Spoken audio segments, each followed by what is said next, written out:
Guys welcome to Throne Academy. நம்ம இன்னைக்கு இந்த வீடியோ பதிவுல மாநில அரசாங்கம் அப்படின்ற ஒரு லெசன்ல இருந்து கிட்டத்தட்ட லைவ் டெஸ்ட் அட்டன் பண்ண போறோம். 50 கேள்விகள். இந்த டெஸ்ட் சீரிஸ் பேர் என்ன வச்சிருக்கோம்னா பிளாட்டினம் வச்சிருக்கோன்றது உங்களுக்கு நல்லாவே தெரியும். ஆல்மோஸ்ட் நம்ம பாத்தீங்கன்னா கோல்டு டைமண்ட் எல்லாம் வின் பண்ணி இப்போ பிளாட்டினம் டெஸ்ட் சீரிஸ்ல இருக்கும். அந்த வீக் பிளாட்டினம் வாரம் அப்படின்னு சொல்லக்கூடியது. ஸோ ரெடியா கைஸ் எல்லாரும் வந்துட்டீங்கன்னா ஒரு தம்ஸ் அப் போட்டுருங்க பார்க்கலாம். Come on come on come on sir on fire இன்னைக்கு. ஆனா important lesson and important questions எல்லா கொஸ்டின்ஸுமே உங்களுக்கு தெரிஞ்ச மாதிரி தான் இருக்கும். கொஸ்டின் நடுவுல ஒரு வெடிகுண்டு வச்சிருக்கேன். அது எந்த இடம்ன்றத யார் கரெக்டா சொல்றீங்கன்னு பாத்துடலாம். ரெடியா? ஆரம்பிச்சா சீக்கிரமா கொடுத்துட்றேங்க. வாங்க வாங்க வாங்க. Okay ready. First question. அனைவரும் குடியரசுத் தலைவர் யார் மற்றும் யாரை கலந்தோசித்து உயர் நீதிமன்ற தலைமை நீதிபதியை நியமிக்கிறார்?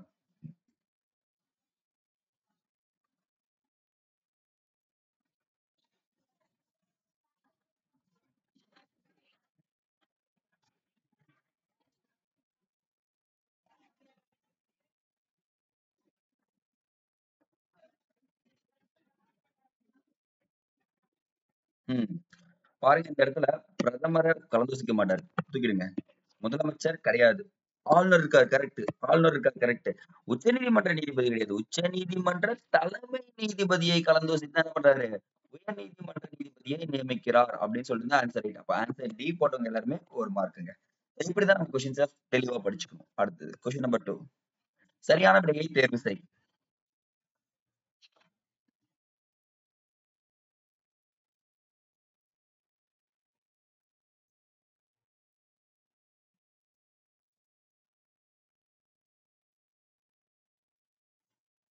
ஓகே, கொஸ்டினுக்கு ஏற்ற மாதிரி நான் டைம் தரேங்க. தவறுன்றதை மட்டும் பார்த்துடலாமா? ஆளுநர் இரு ஆங்கிலோ இந்தியர்கள் கொடுத்துருக்கோம். நான் வந்துருக்கணுங்க ஒரு ஆங்கிலோ இந்தியர்கள். அப்போ 1 இருக்குது எலிமினேஷன். ஏகாலி ஆயிடுச்சு பாருங்க. அடுத்து பாருங்க, ஃபோர்த் ஒன் பாருங்க. ஃபோர்த் ஒன் எலிமினேஷன் பண்ணா முடிஞ்சு போச்சு. சபாநாயகர் ஆளுநரால் தேர்ந்தெடுக்கப்படுகிறார். கிடையவே கிடையாது. சட்டமன்ற உறுப்பினர்களால் தேர்ந்தெடுக்கப்படுறது தான் வந்து பாத்தீங்கன்னா யாரு? ஆளுநர் அப்படின்னு சொல்லிட்டு சொல்றாங்க. அப்ப இந்த இடத்துல ஃபோர்த் ஒன் எலிமினேஷன் பண்ணா மொத்தமா முடிஞ்சு போச்சு. என்ன ஆன்சர் கிடைக்கும்? டி கிடைக்கும். சோ ஒரே ஒரு ஆப்ஷன் வச்சு நீங்க எலிமினேஷன் பண்ணலாம், இன்னொரு ஆப்ஷன் வச்சு எலிமினேஷன் பண்ணலாம். இப்ப நமக்கு என்னது இந்த இடத்துல இந்த மாதிரி 4 ஸ்டேட்மெண்ட்ல ஏதாவது ஒரு கொஸ்டின் ராங்கா இருக்கான்னு செக் பண்ணிக்கணும் ஃபர்ஸ்ட். மேபி எல்லாமே ரைட்டா கேட்கிற கொஸ்டின்ஸ் நம்ம வச்சிருப்போங்க. அடுத்து 3வது கேள்வி. மாநில சட்டமேலவை உறுப்பினர்களின் எத்தனை பங்கு மாநில ஆளுநரால் பிரதிநிதித்துவ அடிப்படையில் நியமிக்கப்படுகிறார்கள்?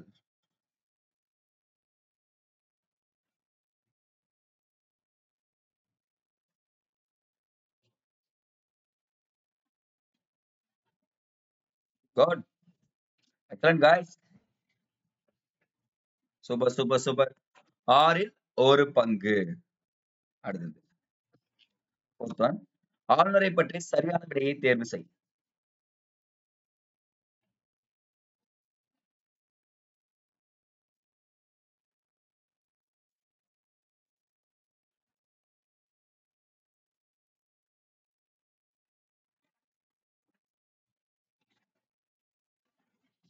தவறுன்னு மட்டும் பாத்துலாங்க. இதுலயும் இதேதான். மாநில அரசாங்கம் மாநில ஆளுநரை பதவி நீக்கம் செய்ய முடியாது அப்படின்னு ஆர் என் ரவி என்ன பண்றாங்க? பதவி நீக்கம் பண்ணிருப்பாங்களா பாருங்க. அப்ப எத்தனை முடியாது அப்படின்னு சொல்லிட்டு வர்றப்ப என்ன ஆகுதுன்னா 4th ஒன் எலிமினேஷன் ஆயிடுதுங்க. அப்ப பாருங்க 1 2 3 எலிமினேஷன் தான் வந்து பாருங்க டி. சோ படிக்கிறப்ப பாத்துக்கணும். கரெக்ட் தான். First one right. குடியரசுத் நியமிக்கப்படுகிறார் மாநில நிர்வாக தலைவர் ஆளுநர் பதவி காலம் 5 ஆண்டுகள் அப்படின்னு சொல்லிட்டு முடிச்சிருந்தாங்க. அடுத்து சட்டமேலவை உறுப்பினர் தேர்ந்தெடுக்கப்படுவதில் இடைநிலை பள்ளி ஆசிரியர்கள், கல்லூரி, பல்கலைக்கழக ஆசிரியர்களால் தேர்ந்தெடுக்கப்படும் பங்கு எத்தனை?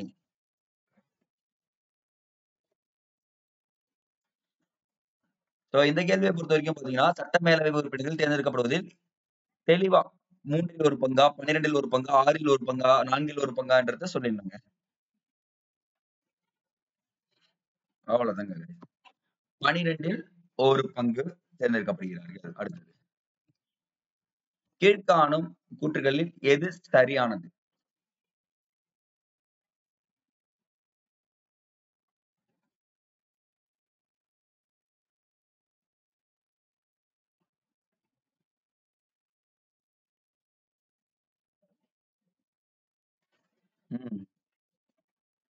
ஓகே பாருங்க, இங்க எல்லா மாநிலமும் தனக்கென தனியே ஒரு உயர் நீதிமன்றத்தை கொண்டுள்ளது.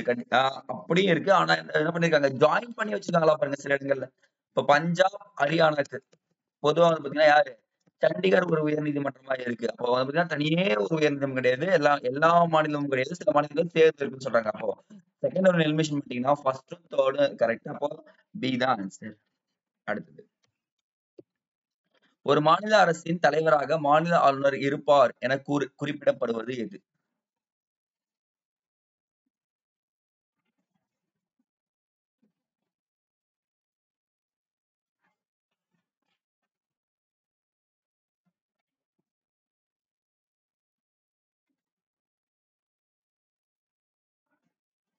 அவ்வளவுதான். இந்திய அரசியலமைப்பு தான் சொல்றாங்கப்பா. சூப்பருங்க. 8th question பார்த்தலாமா? தவறான விடையை தேர்வு செய். பொறுமையா பார்த்து ஆன்சர் பண்ணுங்க.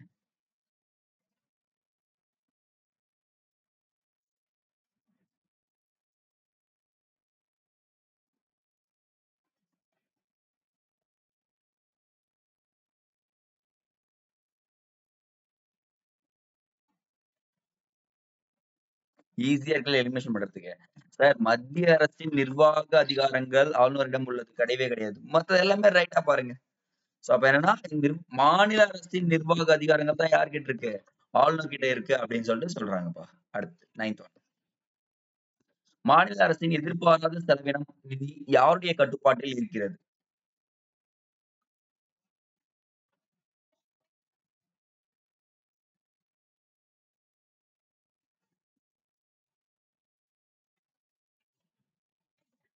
Speedo comma. அவ்வளவுதான். ஆளுநருடைய கட்டுப்பாட்டில் தான் இருக்கிறது அப்படின்னு சொல்லிட்டு சொல்றாங்க. அடுத்து. கூற்றுகளில் சரியானது கேட்டிருக்காங்க.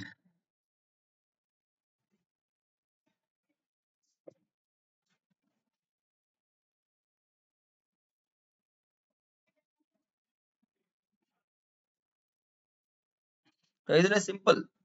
மாநில ஆளுநரை மாநில அரசாங்கம் பதவி நீக்கம் செய்ய முடியும் குடுத்திருக்காங்க. அதனால என்ன பண்றது? முடியாதுன்னு போட்டுருக்கணும். அட் த சேம் டைம் இங்க பாருங்க, மாநில ஆளுநர் பதவி காலம் முடியும் முன்னர் ராஜினாமா செய்யலாமான்னு கேட்டா ராஜினாமா பண்ணிடலாம். எனக்கு வேணாம்னு சொல்லிட்டு. ஏன்னா தமிழிசை சவுந்தரராஜன் அப்படிதான் குடுத்துட்டு வந்தாங்க.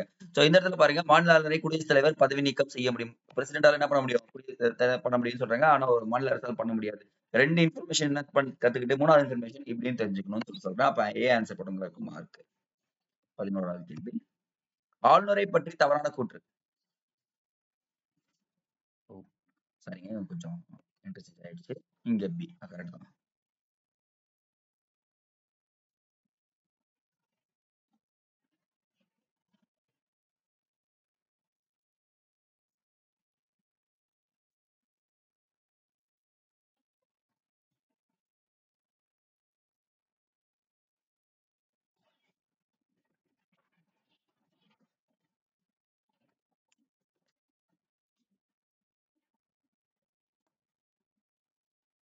இப்ப இந்த கேள்வி பாருங்க, தவறுன்னு கேட்டிருக்கும். சரின்னு கேட்டிருந்தா 2ம் சரி வந்திருக்கும். பட் இங்க தவறுன்னு கேட்டதால 2ம் தவறுன்னு தான் ஆன்சர் போட்டிருக்கணுங்க. அடுத்தது. கீழுள்ள கூற்றுகளில் சரியானது எது?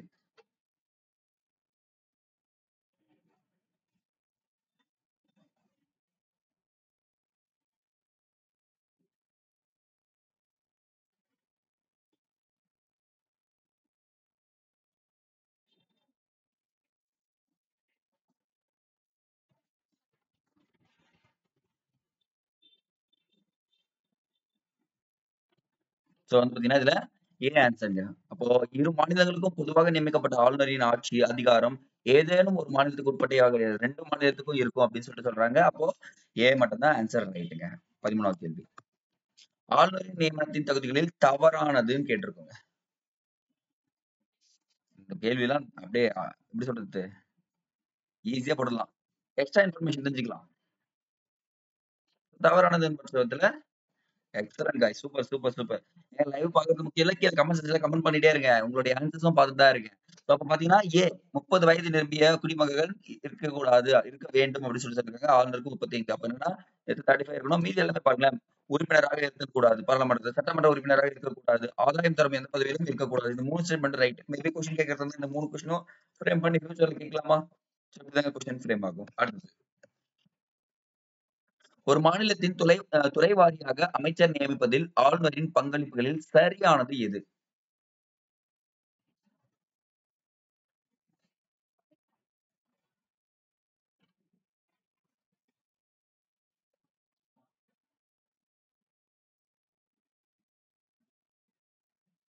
சரின்னு கேட்டுரும்.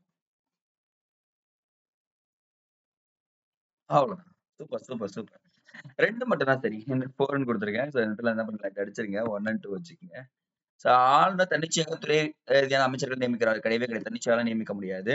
அது வந்து பாத்தீங்கன்னா, இங்க பாருங்க ஆளுநர் தனது குழு மூலம் துறை வாரியான அமைச்சர்களை தேர்வு செய்கிறார். முதலமைச்சர் 2 இடத்துலயும் முதலமைச்சர் வந்து ஆளுநர் முதலமைச்சரின் ஆலோசனைப்படி துறை ரீதியான அமைச்சர்களை நியமிக்கிறார்ன்றது தான் சரி. அப்போ செகண்ட் ஒன் மட்டும் தான் ரைட்டுங்க. ஆளுநரின் அறிக்கையின்படி குடியரசுத் தலைவர் அரசியலமைப்பு சட்டப்பிரிவு எந்த பயன்படுத்தி மாநிலத்தின் குடியரசுத் தலைவர் ஆட்சியை ஏற்படுத்துகிறார்?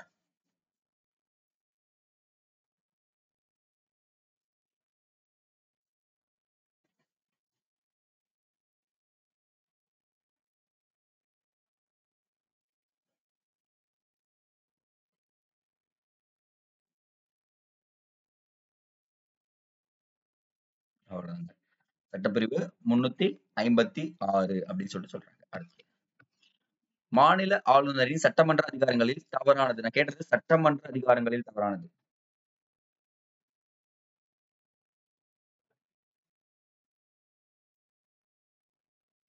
இதெல்லாம் ஈஸியான கேள்வி சார். எப்படி ஈஸியான கேள்வின்னு நீங்க உணர்றீங்கன்னா, நீங்க படிச்சுட்டு இருந்தால் தான் அது ஈஸி. படிக்கலன்னா இந்த கேள்வியும் கஷ்டம். எல்லா கேள்வியுமே ஈஸி, கஷ்டம்லாம் கிடையாதுங்க. நீங்க படிச்சா அந்த கேள்வி ஈஸி, படிக்கலன்னா அந்த கேள்வி எப்பவுமே கஷ்டமா தான் இருக்கும் அப்படின்னு சொல்றேன். அப்ப ஆப்ஷன் டி பாருங்க. மாநில சட்டமன்றத்தை பணியிட மாற்றம் செய்ய முடியும்னு குடுத்துருக்காங்க. அப்படியெல்லாம் செய்ய முடியாது அப்படின்னு சொல்றாங்க சட்டமன்றத்துல. சட்டமன்றத்தில் பண மசோதா தாக்கல் குறித்து சரியான கூற்று எது?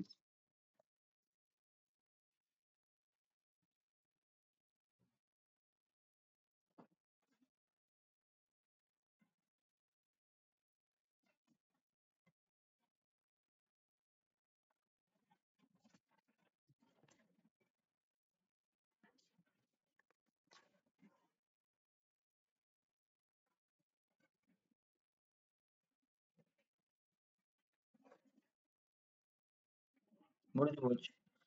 இங்க பாருங்க தவறுன்னு மட்டும் சொல்றேன். ஃபர்ஸ்ட் ஒன் ரைட்டுங்க. செகண்ட் ஒன் பாருங்க. ஆளுநரின் ஒப்புதல் இல்லாமல் பண மசோதாவை கொண்டு வர முடியாது. கரெக்ட். பண மசோதாவை சட்டமன்றத்தில் கொண்டு வந்த பின்பு முதலமைச்சரின் ஒப்புதல் தேவை கிடையவே கிடையாது. முதலமைச்சர் ஒப்புதல் தேவையில்லை அப்படின்னு சொல்றாங்க. அப்போ 1 மட்டும் தான் சரி, மீதி எல்லாம் தவறுங்க. அடுத்தது. கீழ்காணும் செய்திகளில் தவறானது எது?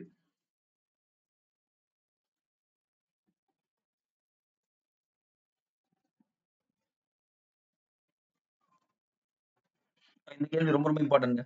இன்ஃபர்மேஷன் தெரிஞ்சுக்கணும் பார்க்கலாம் எல்லாருமே.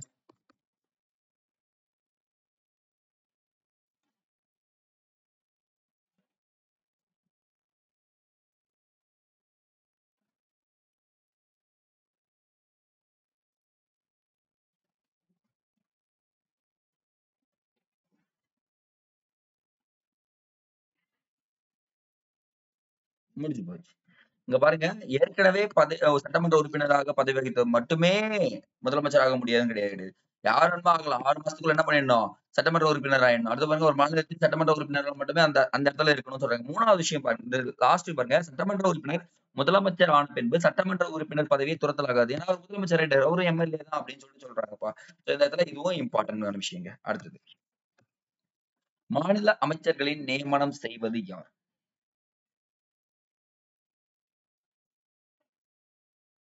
கொஞ்சம் ஈஸியான கேள்வி. இதுக்கெல்லாம் டைம் தேவை. உங்களுக்கு கமெண்ட் தான் நான் கொஞ்சம் எதிர்பார்க்கிறேன். கொஞ்சம் ஸ்பீடா போட்டீங்கன்னா இன்னும் கொஞ்சம் நல்லா வரும்னு நினைக்கிறேன். இன்னைக்கு ஜாக்கி சான் சாகசங்கள்ல இருந்து என்ன பண்ண போறோம்னா, ஒரு குட்டி ஸ்டோரி சொல்ல போறோம். ஏங்க ஆன்சர். அடுத்தது. ஈரவை சட்டமன்றம் கொண்ட மாநிலங்களில் தவறானதை தேர்வு செய். 3K of D apply. நான் அது வாயே திறக்க மாட்டேன். 10 seconds.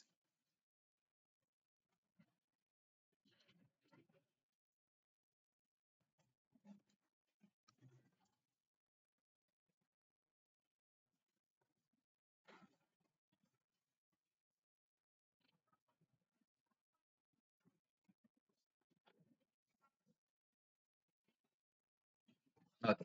Good. See the answer வருது. தவறுன்னு பார்த்தோம்னா. எதெல்லாம் ஈரவை சட்டமன்ற தொகுதியில் போட்டுருக்கோம்னா, ஆந்திரா இருக்கா? கரெக்ட். மகாராஷ்டிரா இருக்கு. கரெக்ட். கர்நாடகா இருக்கு. பீகார் இருக்கு. அப்போ 1, 3, 5, 6 வந்தா கரெக்ட். கேரளாலாம் கிடையவே கிடையாது. அப்ப 7 கிடையாது. 4 கிடையாது.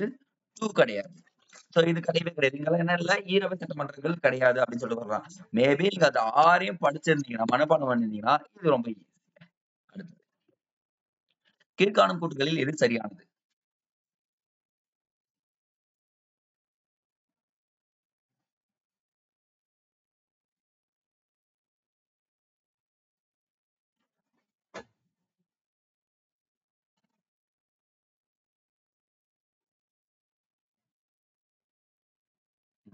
இதுல தவறு எதுன்னு பாருங்க.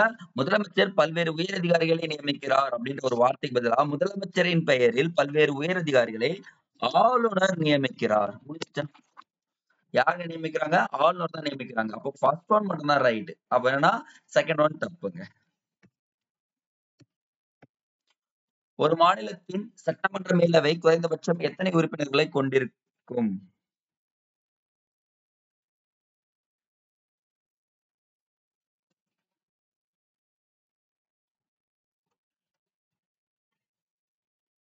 அவ்வளவுதான். இதெல்லாம் ஈஸிங்க. 40 உறுப்பினர்கள். 23வது. சட்ட மேலவை உறுப்பினர்கள் நியமனம் பற்றி சரியாக.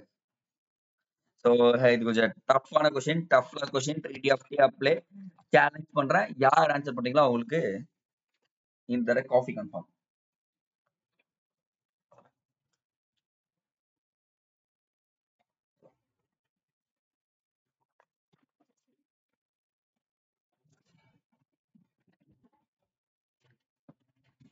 8th புக்ல போய் பார்த்திருந்தீங்கன்னா, இது அப்ப நமக்கு ஈஸியா ஒரு விஷயம் பாருங்க. 6ல் ஒரு பங்கு ஆளுநர் நியமிக்கிறார். இது மட்டும் தான் எங்கேயோ ஃபர்ஸ்ட் கொஸ்டின்ல பார்த்தேன். ஆனா 12ல் ஒரு பங்குன்னு ஒண்ணு பார்த்தேன். ஞாபகம் இருக்குங்களா? 12ல் ஒரு பங்கு. பட்டதாரியாக தேர்ந்தெடுக்கப்பட்டவர்கள் சார். ஆமா சார். பார்த்தேன் சார். அப்ப இது 4 இது 3 தெரிஞ்சுச்சு. ஓ! சரிங்க, சரிங்க. இப்படிங்க. இப்படி வந்துடலாம் பாருங்களேன். 3ல் ஒரு பங்கு மாவட்ட பஞ்சாயத்து சட்டமன்ற உறுப்பினர்கள்னு பார்க்கிறப்போ 3ல் ஒரு பங்கு தான். சட்டமன்ற உறுப்பினர்கள். 12ல் ஒரு பங்கு பட்டதாரிகள்ங்க. அப்ப கரெக்ட்டுங்க. 3வது பட்டதாரிகள் தான். இது 4த்துங்க. அப்ப பாருங்க ஆன்சர் 4, 3, 2 மாத்தி சொல்லிட்டேன். I'm extremely sorry. இப்படி கணக்கே வைக்காதீங்க. இப்போ வரும் பாருங்க ஆன்சர். Answer A. என்ன சார் சொல்றீங்க? 3ல் ஒரு பங்கு இவங்கங்க. சட்டமன்ற உறுப்பினர்கள் 3ல் ஒரு பங்கு தான் இருக்கணும்னு சொல்றாங்க. பாருங்க. அடுத்து பாருங்க 12ல் ஒரு பங்கு பட்டதாரிகளால் தேர்ந்தெடுக்கப்படுவார்கள். 3வது. அப்புறம் இது. அப்ப ஆன்சர் பாருங்க 4, 3, 2, 1. 4, 3, 2, 1 எங்க இருக்கு? ஏ தான் இருக்கு. இப்படி சொல்றேங்க. சரிங்களா? சோ இது 8th புக்ல சூப்பரா இருக்கும் சட்ட மேலவைன்றது. சோ இது கொஞ்சம் படிச்சு வச்சுக்கோங்க கைஸ். அடுத்தது. மாநில அரசு பணியாளர் தேர்வு ஆணைய குழுவின் தலைவர் மற்றும் மாநில தலைமை தேர்தல் ஆணையரை நியமிப்பவர் யார்? இதுக்கெல்லாம் டைம் கூடாதுன்னு நினைக்கிறேன் எனக்கு தெரிஞ்சு. முடிஞ்சு போச்சு. ஆளுநர் தான் நியமிக்கிறார். 25வது கேள்வி. சட்டமன்ற தேர்தலுக்கான கூற்றுகளில் தவறான விடையை தேர்வு செய்.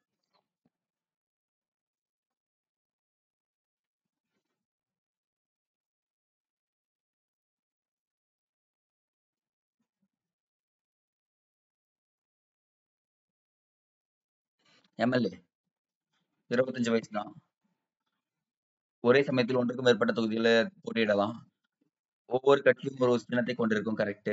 எந்த கட்சியும் சாராத ஒருவர் தேர்தலில் போட்டியிட முடியாதுன்னு சொல்லியிருக்கான். அப்படிலாம் இருக்கு நான். இப்ப நான் கூட போய் போட்டியிடலாம் எம்எல்ஏக்கு. சோ என்ன பண்ண மாட்டீங்க? ஓட்டு தான் கிடைக்குது. ஓகேவா? So anyway. அதாவது எம்எல்ஏக்கு போட்டியிடலாம் அப்படின்னு சொல்லி சொல்றாங்கப்பா. அடுத்து. தவறான விடையை தேர்வு செய். சோ இது கொஞ்சம் ட்ரிடி அப்ளை பண்ணலாம்னு நினைக்கிறேன்.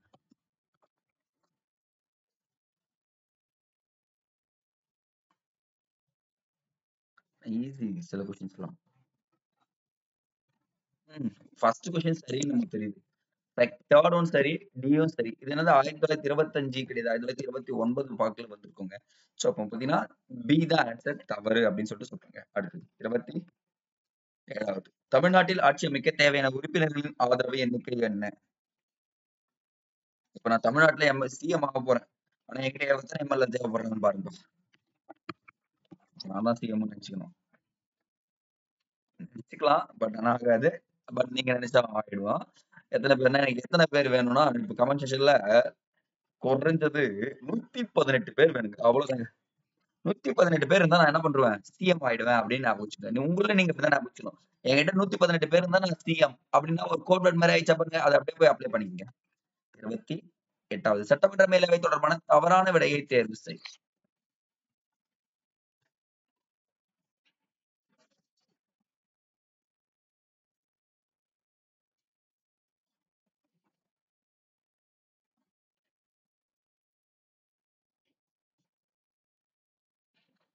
குண்டு எங்க வச்சிருக்கீங்கன்னு சொன்னீங்க கேட்டீங்கல்ல, அந்த குண்டு இங்கதான் வச்சிருக்கேன்.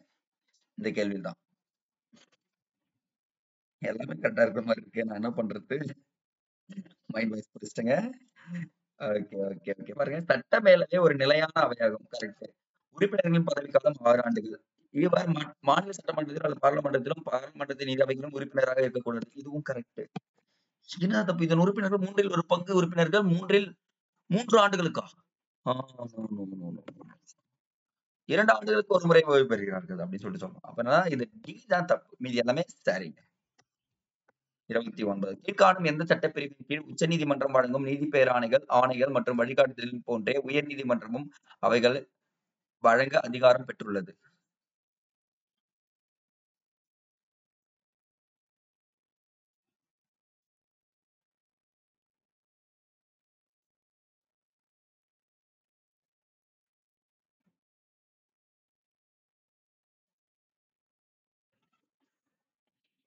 உச்சநீதிமன்றம் ரிட் தான் கேட்டிருக்கேன். இதெல்லாம் ரொம்ப ஈஸி.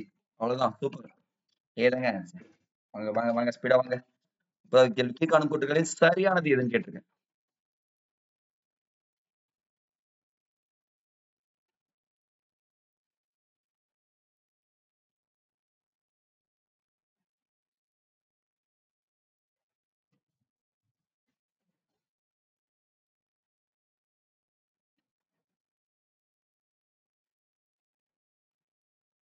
அவ்வளவுதான்.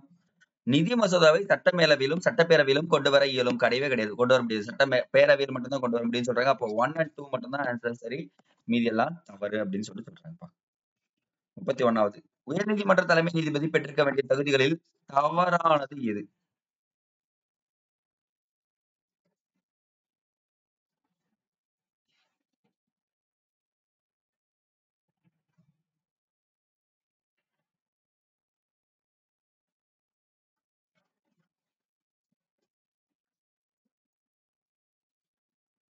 Speedo, speedo, speedo. 15 ஆண்டுகள் நீதித்துறை அலுவலராக பணியாற்றிருக்க வேண்டும் அப்படின்னு சொல்ற பாருங்க. 15 ஆண்டுகள் 10 இயர்ஸ் அப்படின்னு சொன்னாலே போதும். சரிங்களா? மத்த எல்லா ஸ்டேட்மெண்ட்டும் உங்களுக்கான இன்ஃபர்மேஷன்ஸ். மத்த எல்லாமே படிக்கணும். கண்டிப்பா தெரிஞ்சு வச்சுக்கணும். அது உங்களுக்கு பயன்படுங்க. அடுத்தது 32வது. உயர்நீதிமன்ற நீதிபதிகள் எந்த வயது வரை அப்பதவியில் இருப்பார்? என்னங்கய்யா எனக்கு ஒண்ணும் புரியலைங்கய்யான்ற மாதிரிதான்.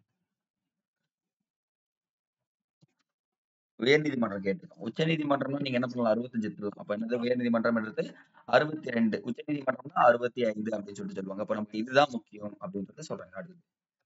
மாவட்ட நீதிபதிகளை நியமனம் செய்பவர்.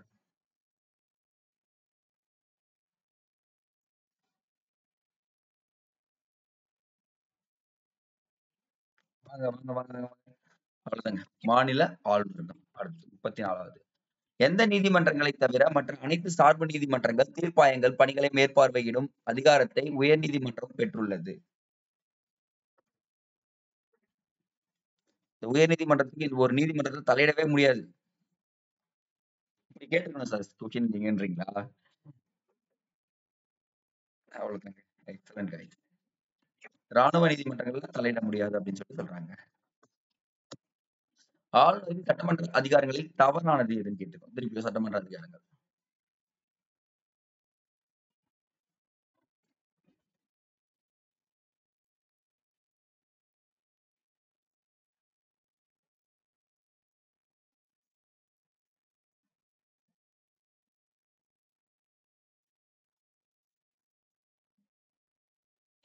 சோ ஆப்ஷன் பி தான். சட்ட மேலவைக்கு 3ல் 1 பங்கெல்லாம் கிடையவே கிடையாதுங்க. சோ அப்ப என்ன பண்ணலாம்னா இது மட்டும் தான் தவறுங்க. அடுத்து 36வது. சட்டமன்றத்தில் நம்பிக்கை வாக்கெடுப்பின் பொழுது பெரும்பான்மையை நிரூபிக்க முடியாமல் போனால் அமைச்சரவை கலைக்கும் அதிகாரம் பெற்றவர் யார்?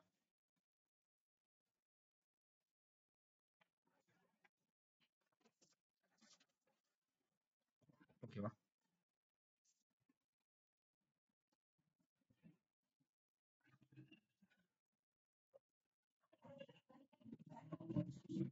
அவ்வளவுதாங்க. ஆளுநர் தான் பெற்றிருக்கார் அப்படின்னு சொல்றாங்க. அடுத்தது 37வது. பண மசோதாவின் இயல்புகளில் சரியானவற்றை தேர்க. ஏதோ ஒண்ணு சரின்னு சொல்றேன்.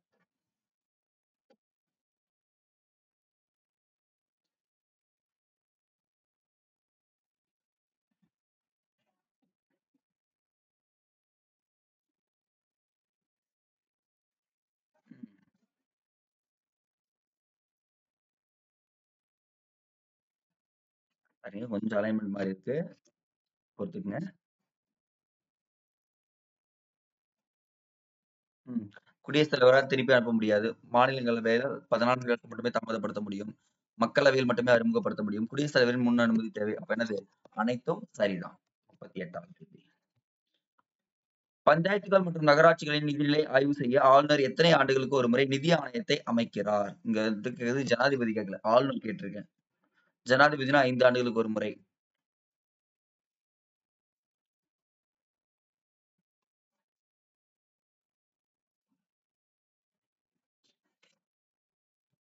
எல்லார் மனசுலயும் ஓடி இருக்கும். அப்ப ஜனாதிபதி 5 ஆண்டுகளுக்கு ஒரு முறைன்னா, ஆளுநர் 6 ஆண்டுகளுக்கு ஒரு முறையான்னு கேட்கக்கூடாதுங்க. அவரு என்னது 5 ஆண்டுகளுக்கு ஒரு முறை தான் அப்படின்னு சொல்றாங்க. சோ கேள்விகள் குழப்பல நான் தான் குழப்பிட்டேன் பாத்துக்கலாம். ஆனா நீங்க தெளிவா தான் ஆன்சர் பண்ணீங்களே. மாநில அரசின் நிர்வாக அமைப்புகளை வகைப்படுத்துக. ஆன்சர் பண்ணுங்க. எப்படி நான் வகைப்படுத்துகின்ற கேள்வியில சொல்றேன்.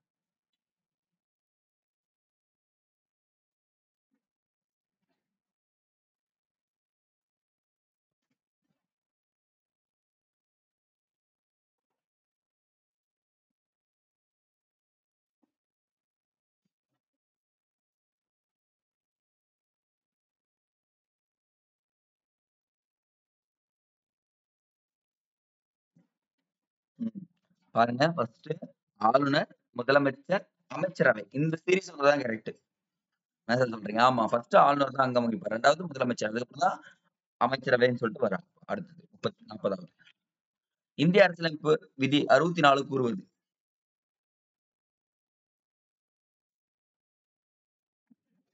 இல்ல ரிவிஷன் பண்ற மாதிரி வச்சு விட்டேன். ஒரு 2 கேள்வி. ஃபுல்லா 50க்கு 50 எடுத்துட்டீங்கன்னா நான் என்ன பண்றது? சூப்பர்ங்க, சூப்பர்ங்க. அப்படி இருந்தாலும் 50க்கு 50 எடுக்கணும்னு முடிவோட இருக்கீங்க. குடியரசுத் துணைத் தலைவர் பதவி வழி மாநிலங்களவை தலைவராக இருப்பார் என கூறுகிறது 64 அப்படின்னு சொல்லி சொல்றாங்க. பி தான் ஆன்சர் ரைட். கீழ்கண்ட கூற்றை கருதவும் சரியான விடையை தேர்ந்தெடுக்க. டைம் தரேன். ட்ரீட்டி ஆஃப் டீ அப்ளை.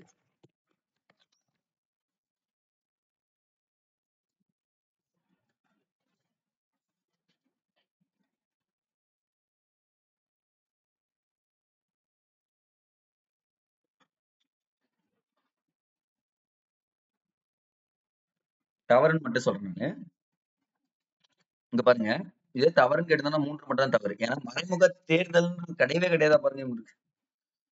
கண்டிப்பா மறைமுக தேர்தல் கிடையாது. ஆனா அரசியலமைப்பு நிர்ணய சபை ஆளுநர் தேர்தலுக்கு மறைமுக நியமனம் முறையை எடுத்துக்கொண்டது அப்படின்னு சொல்றாங்க. அப்ப ஆன்சர் சிங்க. 1, 2, 4 தான் ஆன்சர் சரி. அடுத்தது. பணியிடம் யாருடைய பணியிடம் காலியாக இருக்கும்போது சட்டமன்ற தலைமையை ஏற்று நடத்த எந்த சட்டமன்ற உறுப்பினரை வேண்டுமானாலும் ஆளுநர் நியமனம் செய்யலாம்.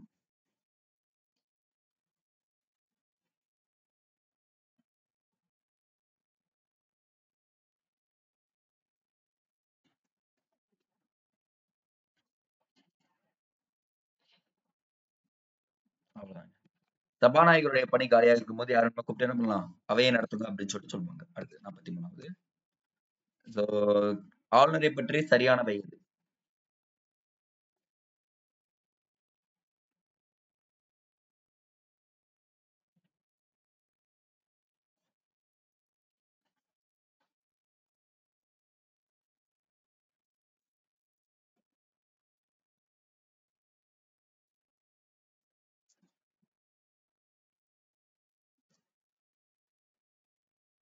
முடிஞ்சு போச்சு. செகண்ட் ஒன்னு எலிமினேஷன் பண்ணாலே ஆன்சர் வந்துரும். சொந்த மாநிலத்திலே நியமிக்கப்படலாம் கொடுத்திருக்கும். பட முடியாது அப்படின்னு சொல்லிட்டு ஆல்ரெடி பார்த்தாச்சு. அப்ப பாருங்க 1 அண்ட் 3 ஆன்சர் வந்து நிக்குது. 3யும் கரெக்ட். மாநில சட்டமன்றமோ அல்லது உயர்நீதிமன்றமோ ஆளுநரின் பதவி நீக்கத்தில் பங்கு பெற முடியாது. குடியரசுத் தலைவர் தான் அது பக்கம் எத்தனை முறை வேண்டுமானாலும் ஆளுநராக நியமிக்கப்படலாம் ஒருவர். அதுவும் கரெக்ட்.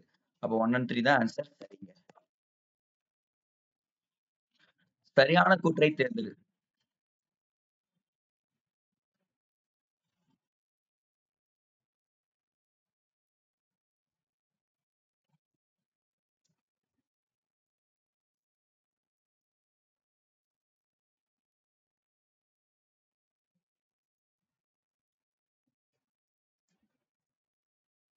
இல்ல முதலமைச்சருங்க இத பத்தி கேட்டது. சட்டமன்ற கூட்டத்தொடரை ஆரம்பிக்கவும், ஒத்திவைக்கவும் ஆளுநருக்கு முதலமைச்சர் ஆலோசனை வழங்குகிறார். ஆனா அவருக்கு அதிகாரம் இருக்கு. சட்டமன்றத்தில் அரசின் கொள்கைகளை அறிவிக்கிறார். சட்டமன்றத்தில் மசோதாக்களை அறிமுகப்படுத்துகிறார். எந்த நேரத்திலும் சட்டமன்றத்தை கலைக்க ஆளுநருக்கு பரிந்துரை செய்கிறார் அப்படின்னு சொல்லிட்டு கொடுத்திருக்கும்.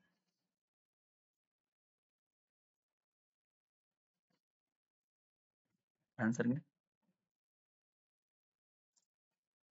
ஆலோசனை கொடுக்கலாம். அப்போ 1 and 2, 3 செய்யுங்க. சரிங்களா? அடுத்தது 45.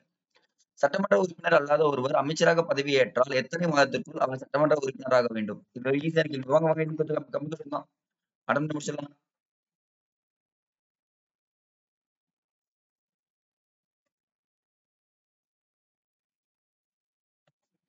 குட். 6 மாதத்திற்குள் என்ன பண்ணி ஆகணும்? நியமிச்சிடணும். அடுத்தது பஞ்சாப், ஹரியானா மற்றும் சண்டிகர் ஆகிய பொதுவான செயல்படும் உயர்நீதிமன்றம் எங்கு இருக்கு?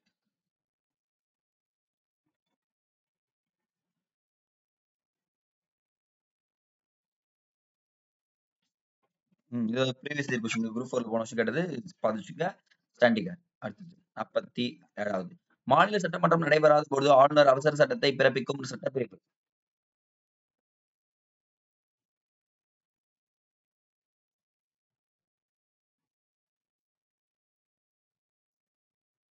அவ்வளவுதான். 213. அடுத்து 48வது. மாநில அரசின் வழக்கறிஞரின் ஊதியத்தை நியமனம் செய்பவர்.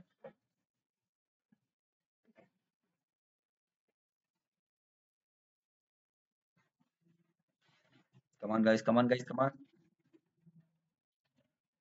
அவ்வளவுதாங்க. Super super super super. B. வாங்க வாங்க 49வது. முதலமைச்சரை பற்றி சரியான விடையை தேர்ந்தெடு.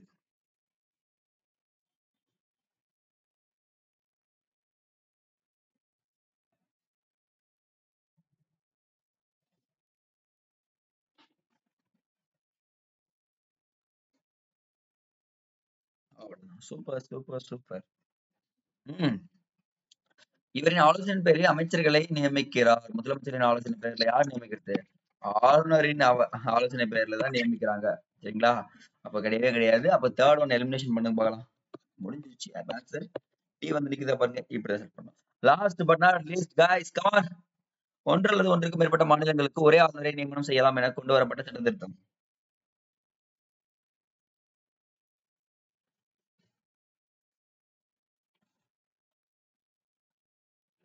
சொல்லி முடிச்சிடலாம்.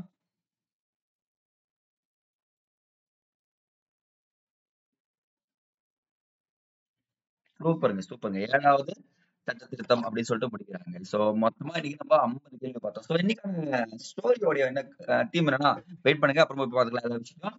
ஏன்னா நீங்க ஒரு நாளைக்கு 50 கேள்விகள் ஜிகேல அட்டன் பண்றீங்க.